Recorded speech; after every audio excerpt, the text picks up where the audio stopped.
belles dames, j'espère que vous allez bien. Après, nous allons pas la grâce de Dieu. Là, on a mis bino à la cuisine, les belles dames, tout ça, la vraiment recette, vraiment facile, vraiment rapide. Pour nous biso ba maman, nabi qui va te belé, balinga ka soso, va te belé, balinga ka mwamba. Et l'autre tout ça, la recette, vous allez à soso, ya mwamba. Oh my God, les belles dames, ceux qui n'ont mis 4 ans, ils ont osé rater parce que ça a vraiment qui toque ma casse. Donc, soso la biso ya mwamba, l'autre côté, vous allez maillebo, nakati, les belles dames. Okolia ngona nyoso oyo lingi okolia ngona na makimba batokisa makimba bakalinga okolia ngona kwanga okolia ngona semul na loso nyoso oyo lingi za ma recette moko vraiment facile ozana poussa ko bela mutute na bi pourquoi pas na ko partager recette oyo na ba les belles dames on sait jamais to ba saka ba un plus na cuisine biso comme d'habitude na koloba mingi te wana tokende po to banda recette na biso let's go. Ok les belles dames, na soso nanga soso na sale les ali soso ya wiki ya monde na ko sale la lelo na soso comme boyebi ke soso o sale la kayanguba il faut la soso makasi parce que soso mwamba e bonga kate na soso ya pete e bonga mingi na soso ya makasi donc c'est grâce soso mwamba ngona soso na soso ya pete o komona ke eko panzana mais soso na soso makasi e ko bima vraiment kitoko pe soso makasi za kala goût différent donc on a ko sala soso nanga na ola sabino soso mwamba bakata kango bakata kango minene te na tokata soso la tokata soso normal donc voilà on a comment na kata ka soso et ça vraiment obimisa partie de soit soso c'est vraiment facile na kata soso na biso na ba o ba yebite pourquoi pas tout la kisa on sait jamais donc ozana mbeli na yo ozana soso to kata liboso o ezali pende na biso ya soso.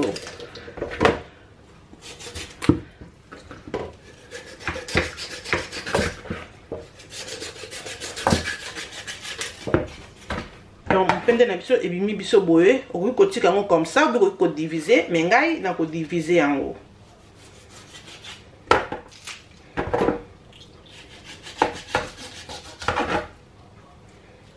voilà et tokokata pe one tokati kaka soso parti wana mosusu ya lokolo.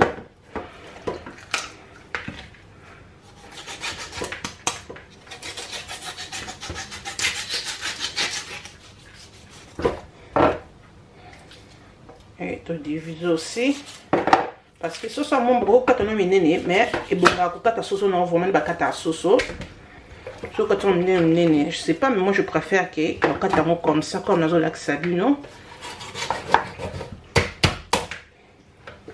ko to kata lipeka ndebo moni lipeka zana mo musunene comme ça et to kata encore lipeka awa.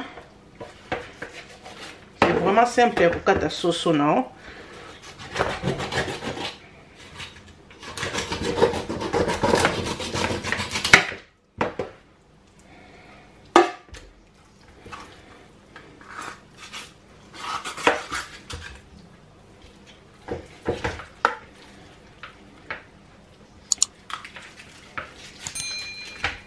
Donc voilà.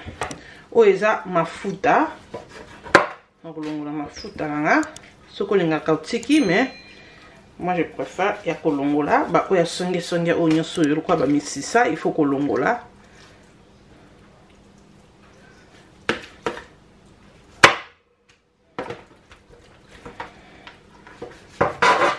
donc voilà kota mukongo na biso et comme biso comme ça et to kabolango en deux. Regarde.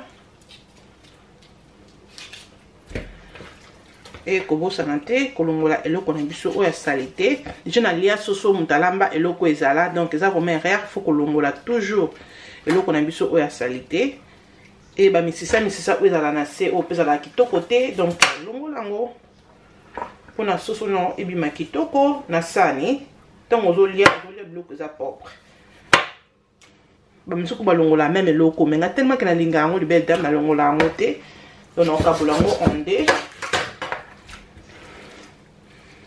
et na longolaka poso nanga o ya kingo na linga ngo te poza ka trop na ba poil j'aime pas moni poso nyoso kingo na boaki na linga te madame kingo atikala yango moko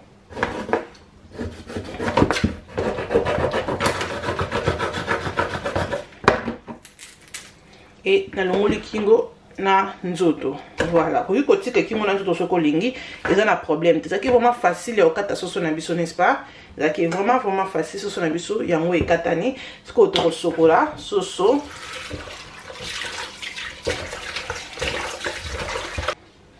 Et awa na na nzungu bisika na lambela poulet nanga. Donc voilà. On kotia poulet nanga nyonso na nzungu. Donc il faut toujours que buka le colo est vraiment important. Au moins on to lamba soso ça telemika le colo boy. Buka est important. Pe secret à soso tant on kata soso non ma belle, il faut à la cire que la partie non nyonso soso ezali na poso. Yango pena déjà secret soso tant on kata soso à la cire que soso non nyonso ba partie non nyonso abimisi azala na ba poso. Au moins que mususu akata soso partie mususu ba poso zate, donc faut toujours que bimisa poso na partie nyonso soso non okati. Pour mususu mona lingaka poso o pesi pesa na poso zate akomi koluka ba place mususu na nzungu bien na sani et ça la vraiment kitoko te. Donc voilà c'est que partie nyonso soso eza na poso. Ok les belles dames, voilà na kati soso na kombo moni soso na biso bimbiso comme ça to tiango na nzungu to kolambela soso no la sabino biloko o to zana ngo siko to soso ne soso biso pona soso na biso to zana biloko oyo be épice o to zana ngo yango to kolambela soso na biso to zali na mayebo na biso to sala eza mayebo ya pembe yango na kosala na soso eza ka vraiment kitoko to kokata ngo to kosokola ngo bien et to kokata to zana oignon to zana aja na biso zali aja normal. Toza na feuille na biso libozo mona, toza na ndembi, toza na pilipili, toza na céleri, toza na tomate na biso tomate ya linzanza yango pe toza nango e uti na frigo, toza na ba poiron nde bozo mona wana, tozali na mwa citron et tozali na white pepper et loko oyo kosala soso na biso za la soso ya nguba tozali na bata. Donc tozali na mwamba na biso bozo mona comme ça et awa tozali na ginger na garlic ezali tangawis na ai et tozali na bouillon na biso ezali ya soso yango nde kosala siko soso na biso ezala vraiment kitoko yummy. Tozali na tomate na biso ezali tomate ya linzanza comme ça, donc yango pe tozala na tomate comme ça. Ok, pour la sauce on a biso eloko liboso na kotia citron, mais citron seulement mokie, na kotia citron ebelete. Seulement mokie seulement comme bomoni, citron ebelete comme mokie pour pesa moi test wana et na kotia ezali aja. Kotia aja na biso pe mokie ebelete.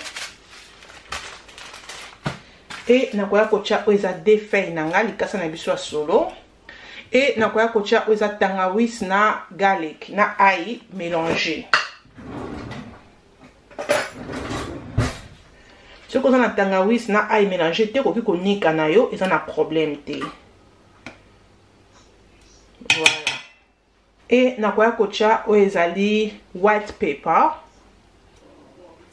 En fond on appelle ça monene. Ceux qui n'ont meka te les belles dames meka okozala décidé. Et awa nazali na ndembi na ngai na céleri na kocha ndambu na tie céleri na ndambu po etoka nango et na tie pe ndembi na nga mokie pona etoka nango seulement. C'est bon, donc o etikali to sa nango sauce na biso après et na kozwa pe litungulu ndambu na okata litungulu pe ndambu pona kocha na nzungu na nga pona etoka na soso. Donc soso batokisa yango ka yango moko te, il faut tokisa na mo ba épice pona ba épice na yo ekota na kati. Donc wana naza litungulu ndambu na kati na tie. Donc voilà et na kozwa o ezali jumbo na nga ya soso. Na kotia jumbo na biso ya soso. Donc kotie ndambu parce que totiaki pe aja. Donc totie ndambu nde bomoni wana. Les belles dames, kaka nde nzungu na biso eza boye, toke komata nzungu na biso na moto. Pona sikoyo tokobakisa susu eloko te, nzungu na biso c'est comme ça comme bomoni, eza na mwa mai nango déjà na kati ya mokie, donc tomata nzungu na biso etokata pona 10 minutes avant que tobakisa mai po be épice o totie ekota na kati ya poulet na biso avant que tobakisa mai. La mona na matisi nzungu na moto, eloko ona bosana ki kotia na kotia o ezali moutarde, donc na kotia moutarde mokie na musuni na biso. Donc totie ndambu. C'est bon. Et toko finika nzungu na biso comme na lobi totie maïté. Toko finika nzungu na biso tapo na 8 à 10 minutes, ça dépend de recherche salaka. Après tu vas kobakisa mai pour asa soso ya makasi, il faut alemba. Maintenant tike ka bopo be piso na tie akota na musuni après na bakisa mai. OK, les belles dames, on a te kota la soso na biso. Soso na biso vraiment c'est bon. To koningisa nzungu to tika teke nzungu na ezika. Non non, na bomona ke bimisi moi sauce wana. Donc tika teke nzungu ezika. Na otika ngo soso pour quelques minutes. Wana toye kota lisusu nzungu na biso les belles dames. Siko tokoya pona kobakisa mai na biso. Mai na nga nazotia déjà mai ya moto. Yango na kobakisa na nzungu na nga. Parce que dans tika soso na nga boita pona 40 minutes. Parce que webika aza soso makasi, il faut alemba. Il ne faut pas azala makasi na sani. Donc il faut tika vraiment soso na yo alemba. Donc voilà, soso na biso totia ngo bole belle dame comme bomoni, toko finika siko nzungu na biso, toko tika nzungu na biso boye koza na moto, so moni ke mai no kauki soso dans le limité, les belles dames ko tia fourchette, moni ke fourchette zo kota na pasi, o bakisi mai et o tika ngo encore etuka. Donc tant mo salamba kazaka mutema vraiment ya ko kita. Mai na nga na tia o so ke lembisi soso na ngate na koki suko bakisa mai na tika ngo encore etuka. Ekolemba et tokozonga ceux qui se sont na biso elembi wana ese bino après 40 minutes. À tout à l'heure. OK les belles dames, on a te kota la poulet na biso, soso na biso, bon moni vraiment la bakise que sur moi mai mokie, pour na mona ke lemba kité. Donc voilà, soso na biso. Yango yo, on a donné que soso na biso mai ezo kita nango. Soso na biso mai ezo kita. Et donc on a ko sala, on a ko chambeli na ta soso na nga elembi. Oui, soso na nga siko c'est bon. Soso nanga c'est bon, mais en attendant que soso na biso ezo lemba na moto et là to sala to banasco ko bon sabe épice na biso oyo to ko salela soso. To ko tika toujours soso na biso na moto makasi pour na mai pende faut kita vraiment pour na bakse quand on dit que na bakse qui encore mai même OK. Donc to ko tika encore soso na biso mai vraiment ekita pour na mungwa ekota ti na kata mikuwa wana to ko bon sabe épice na biso ya soso. OK les belles dames, wana to ko bongisa déjà ba ya épice na biso ya poulet. Donc anaza na matungulu nanga o etikalaki yango nde na kotia nyonso soki okomi kokata matungulu na yo mpona okalinga eza na problème te mais nga matungulu nanga na kokalinga yango te donc pardon na kokata yango te na kotia yango awa mpona konika yango ensemble na biloko nanga nyonso oyo na kotia na kati. Donc voilà, donc natia matungulu nanga oyo etikalaki et naza na ba poivron. Nana ba poivron nanga na poivron ya rouge na oyo ya vert na kotia katikati na kotia ngo mobimba te na kokabola ngo katikati parce que poulet nanga eza kaka poulet moko. Donc voilà, na kokabola pe o katikati. Ce qu'on lingi ko mélanger te ko salela kaka ya vert de ko salela ya rouge, ça dépend mais nga mingi poulet ezanga poivron na biso ya vert te ya vert ça la vraiment kitoko pe. Donc comme bon monde nakaboli katikati et natie toko nika nyonso ensemble natie awa et après wana tozali na ndembi na biso utaki na congélateur. Donc ndembi na ba céleri bozomona wana to cheki mukie afin que tokisa biloko o etikali toko sangisango awa pona konika ngo.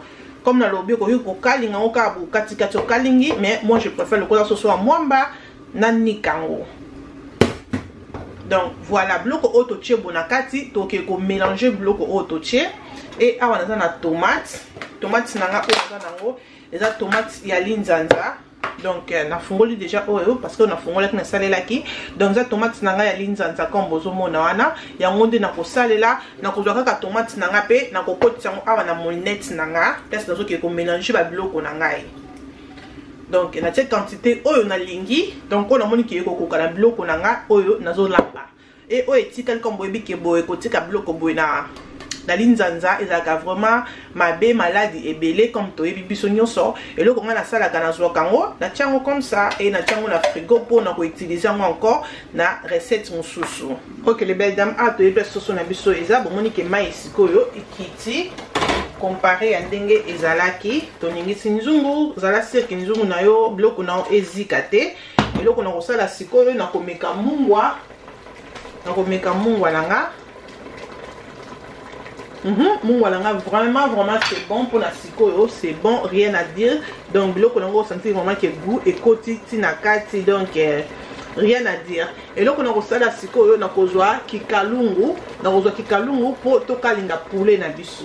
Donc on a la kikalungu na biso, wana et na kosala la mafuta. Même si bon na ko kalinga peut-être ko kalinga poulet ya mwamba, ba mona ngo vraiment kitoko te. Ce ko lingi ko kalinga to ko sala mbala moko comme ça, mais moi nga vraiment na préféré ko kalinga na mona ko kalinga bakisaka implis. Donc ko kalinga mais ko kalinga poulet no makasi te ke ekauka.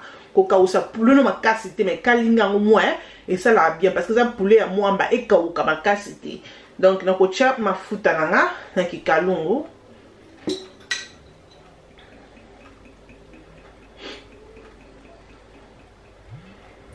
Voilà. Et na koya kocha poulet nangai na mafuta na biso. Oza na posa kozela te ke mafuta e comme moto parce que sota kamakasi. Donc on tient poulet nanga déjà. Donc voilà les belles dames, on a touché poulet na biso et na ko finir comme ça parce que poulet et sota vraiment makasi na nga toujours kocha ngo avant que mafuta e moto makasi pour ezikisa ka toujours. Donc on a ça la soupe dans une sauce nanga la nzungu et na boîte yango sauce nanga pour du rouge comme aujourd'hui. Na boîte la sauce nanga. La boîte yango comme ça et côté et to finir et ça la sauce na biso et du rouge. Donc on a la rocha qui kalungu nanga tout mon amé mafuta nanga eza bien eza ya kozika te ce que zikaki nanga qui na changé ki kalungu nanga na changé mafuta pardon mais na kosala les sous ka mafuta o na chaka mafuta muke parce que na chaka mafuta muke parce que soso déjà va kaja na mafuta nde bozomona et mwamba azakape na mafuta donc voilà wana na ye na ba épices na biso o nyonso tosangisaki o na lakisaki bino yango oyo tokoya kotia yango awa mpona kokalinga yango.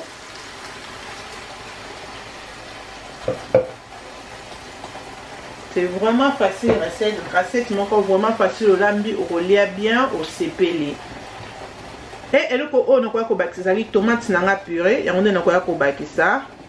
Donc on tient seulement ndambu et belé pété parce que ce sont des gens mingi te donc on tient seulement mon qui de bomoni wana.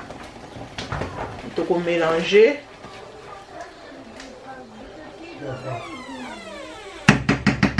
Na roti kasiko épices na biso et bela vraiment bien. Après na kozongela bino tika ngo vraiment etoka et le moi solo nyoso oza solo mombesu et ko bela vraiment kitoko et to kozonga après. Ok les belles dames, voilà tokoya na nzungu na biso, sauce na biso ebeli. Donc kolongola. Bomoni sauce na biso les belles dames, yango yo awa ebeli comme bozomona, ebeli vraiment bien. Tokoya kotia ngo sauce na biso tokoya kotia ngo na nzungu. Nakoya kozwa mbuma nanga pilipili ya vert, okotia rouge, ngangi rouge te parce que rouge soka makasi. You know, vert ata soki bukani et so makasi pour na bana. Awa nazali na mushroom nanga mayebo nanga na sokoli yango na nettoyer yango et na kati yango ondé donc sokola mayebo bien parce que za kana ba zelo vanda kana kati donc sokoli yango ata 4-5 fois pourquoi pas au sokoli yango bien et au kaboli yango ondé comme ça ndé na kwa koboka ngo sikoyo na nzungu na biso parce que so kati mayebo no mike et ko mona na vraiment te na nzungu donc yango faut kata yango ezaya et mona na kwata soki lembi et mona na ki o eza mayebo na koya ko bakisa o eza mai si mai nanga na koningisa nzungu voilà na ko bakisa encore mai na nzungu na biso parce que faut mayebo na biso et bela sauce na biso ekota bien na musuni donc voilà na ningisi nzungu nanga. Donc pour na nzungu na biso pour na bato oyo balingaka na bango mwamba te bako kosala sauce donc soso na bango boye et beli te tina suka balie mais lokola ya biso ezali soso ya mwamba tokobakisa sikoyo nguba mpona tokomisa yango soso ya mwamba osala nguba oyo ezali ya bouchon ya bleu comme bozomona na songi yango na Morrison alinga mwamba oyo ya Morrison mingi donc eza ya pete donc smooth quoi oyo epanzana parce que misusu ezalaka eza na banguba na kati mais oyo eza na banguba te donc eza vraiment nguba ya donc mwamba nguba quoi nete comment mwamba nguba eza vraiment mwamba ya nguba et nous les belles dames tokoya kotia mwamba na biso c'est mwamba ou bien nguba tokoya kotia nguba na biso na kati ya nzungu okotia nguba na yo na quantité ya biloko na yo soko olingi nguba na yo ekanga makasi otie ndenge olingi soko olingi ezala mwa mai otie kaka moke ndenge olingi donc alingi te ezalaka ekangi makasi te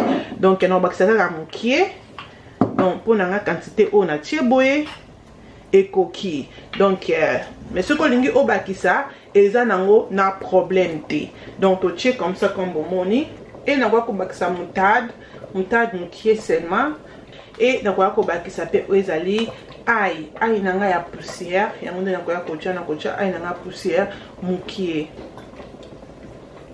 comme ça c'est bon et nakoya kotia oyo eza cube mangi moko mpona mayebu nanga ekota pe goût nakotia ngo cube mangi moko oko bakisa no peka bouillon sauce za na problème te wana to finiki nzungu na biso il faut que obanda kotala ka nzungu na yo mwa moto ezala moto vraiment ya makasi mingi te oko tika moto na makasi pona tamuki apokitisi tongo balusa parce que comme boyebi que to nguba et ce que nguba na moto makasi kozika donc faut asko maye tongo nguba na yo mwa moto diminue pona otala ka nzungu na yo ezika te donc OK les belles dames on a teye kotala nzungu na biso nzungu na biso vraiment bomoni comme mai na biso ekiti donc natiaki moto na nga na 3-4 heures moko bomoni vraiment nzungu na biso sauce na biso nyonso ekiti comme na lobiki il faut vraiment ozala mayele tango ozolamba soso na ya mwamba parce que tango totiaka mwamba soko otie moto makasi okomona ke soso na sauce ekozika donc faut tia vraiment moto na se